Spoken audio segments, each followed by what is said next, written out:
देखिए, रोहित धनखड़ मामला सबसे पहले तो एक बहुत ही देश के लिए इतना नाम कमाने वाला एक प्रतिभावान खिलाड़ी देश ने खोया है, उस बात का दुख हम सभी को है।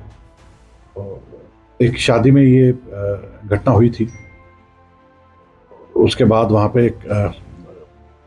एक तकरार स्टार्ट हुई और तकरार ने बाद में इवेंचुअली झगड़े का रूप ले लिया और झगड़ा होते होते बाद में दोषियों ने रोहित का और उसके साथी का पीछा किया और रेलवे फाटक पे जब फाटक बंद थी तो वहाँ पे घेर के इसको बुरी तरह से पीट के इसको मारेगा। बाद में हॉस्पिटल ले जाने के उपरांत इसको रेफ़र किया गया पीजीआई रोहतक के लिए और बाद में इवेंचुअली वहाँ पे डेथ हुई।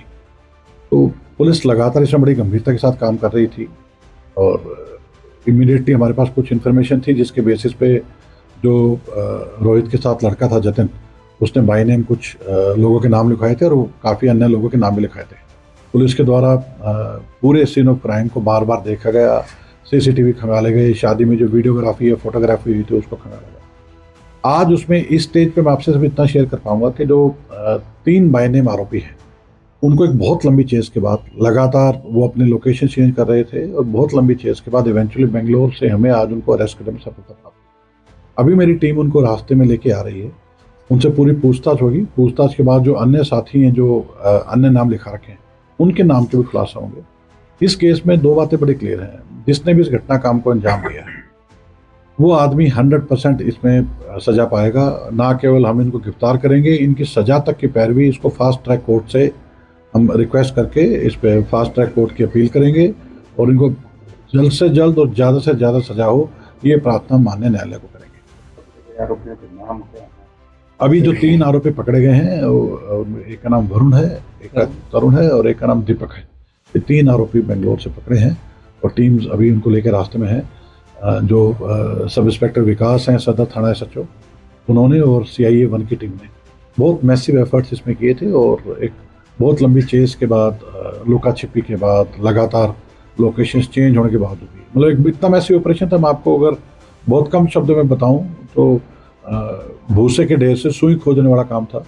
जितने भी सावधानी को क्रिमिनल बरत सकता है, क्योंकि इनमें से एक क्रिमिनल का पुराना रिकॉर्ड भी है क्राइम का, और जो भी सावधानी बरत सकते थे इन्होंने बरती। लेकिन इवेंचुअली हर क्रिमिनल को आखिर जेल की सलाखें ही उसका घर है, वही उसका ठिकाना है। तो हर क्रिमिनल इस अंजाम तक पहुंचता है, ये भी पहुंचे हैं, इनके अन्य साथी भी पहुंचेंगे। 2 बातें बड़ी क्लियर हैं, क्राइम का फल केवल जेल है, सजा है और लंबे टाइम की सजा है।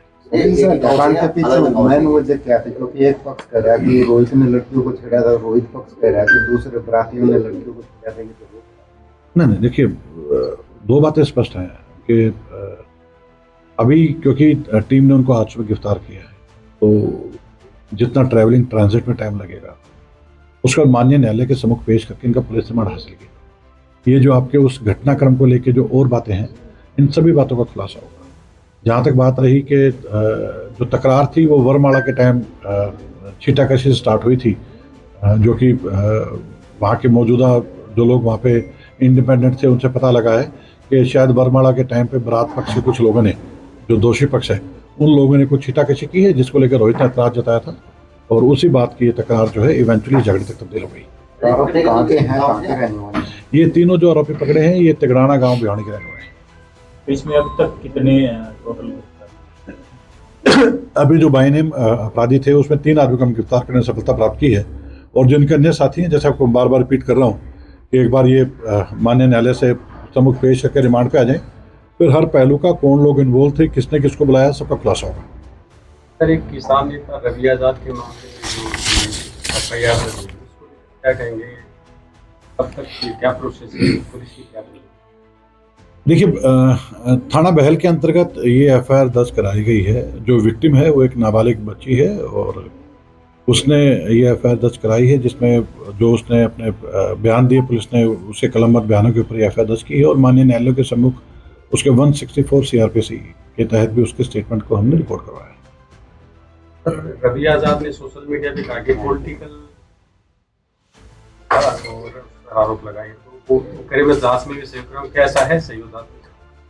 देखिए, अभी तक तो इन्वेस्टिगेशन कल स्टार्ट हुई है, ठीक है। इस विषय में 2 बातें कहूँगा। कि दोषी तो किसी हालत में बख्शा नहीं जाएगा, निर्दोष को घबराने की जरूरत है नहीं।